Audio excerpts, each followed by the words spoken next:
Large crowds have gathered in the Iranian capital, Tehran, for the funeral of the military commander killed in a US attack on Friday. Qasem Soleimani was assassinated in neighboring Iraq on the orders of President Trump. Soleimani was one of the most powerful figures in Iran. He directed operations in the Middle East, and his killing marks a major escalation in tensions between Washington and Tehran, with wider implications for the entire region. Iran's allies in the Middle East include Iraq, and General Soleimani had influence over a number of militias who are operating there. But concerns about Iran's growing influence was also one of the main drivers of the mass protests in Iraq last year. Our Middle East editor, Jeremy Bowen, is in Baghdad tonight with the latest. We can join him now. Thanks very much, Hugh. And there's a bit of a mystery and confusion here tonight. First of all, a leaked letter from the Americans seemingly suggesting that they were planning to move their troops out, perhaps by helicopter. At the same time, a lot of unusual helicopter activity in the skies above me. The Americans say it was a draft and it's not happening.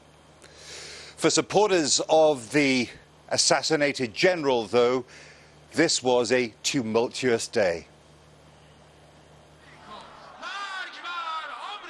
Tehran's broad avenues were jammed with mourners, estimated in millions. Not all Iranians are this distressed about the death of the leadership's hardest man. General Qasem Soleimani was a dominant force in a regime that shot dead hundreds of protesters on Iran's streets at the end of 2019. His supporters were happy that he spent vast amounts of the Islamic Republic's money building up alliances and militias in Lebanon, Yemen, Iraq and Syria. Other Iranians thought it a high price to pay as US sanctions bit into their lives. But Iran's hardline elite is badly rattled by the assassination. Ayatollah Khamenei, Iran's supreme leader, wept as he prayed for his right-hand man.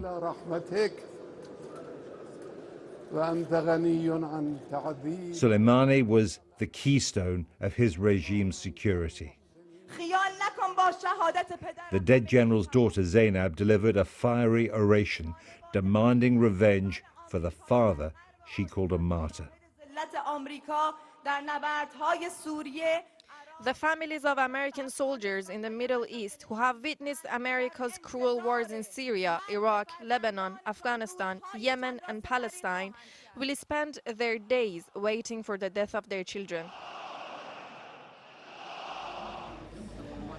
Here in Baghdad, Soleimani, in death, stood like a brother with the Iraqi militia leader Abu Mahdi al-Muhandis, killed with him by the Americans. Behind them, Iranian missiles speed to unknown targets. This memorial was organized by the so-called Popular Mobilization Forces, militias mostly trained and armed by Soleimani's operation, now integrated into the Iraqi army. President Trump was there in image. They tried going toe-to-toe with his threats. This pro-Iranian MP, Uday Awad, said it would be good if Trump sent more troops so they could send more coffins back to America. Iraq's top Shia politicians, close allies of Tehran, paid their respects, including Nouri al-Maliki, once America's choice for prime minister. The older men sat and dreamt of revenge. There's a lot of quiet anger here and a strong desire to get even, to get revenge. The question is what these Iraqis and also, of course, the leaders of Iran do next. And two countries' names are mentioned most here, and their flags are down there on the street: the United States and Israel. At the mosque, the desire for revenge was everywhere, in faces, chants, and conversation. This evening, back in Iran, in the holy city of Qom, Qasem Soleimani's coffin was paraded again. Among the guardians of his memory are the most powerful men in Iran and Iraq. Their anger, and that of their supporters, will not dissipate easily. Let's go back to Jeremy live in Baghdad tonight. And given what you were saying a little earlier, Jeremy, what is your sense there of America's intentions in Iraq and the region in the weeks and months ahead?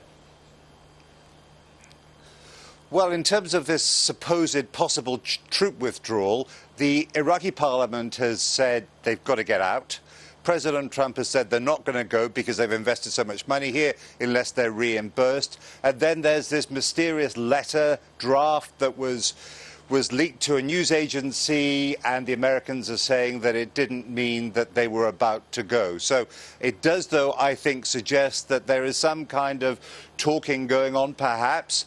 They certainly have said, they've admitted that they're moving, redeploying troops for force protection reasons, maybe even taking a few out of the country. In the wider sense of where they are, I think the question now really is a much bigger one about just where the anger expressed on the streets goes and in the government of Iran, and how, if that is expressed in terms of a deed, the Americans respond. The Americans have said, Mr. Trump has said very forcibly, that it would be a crushing response, and he is gambling that that will be enough to intimidate them into not doing a great deal. Well, we can't read the future, but we'll see.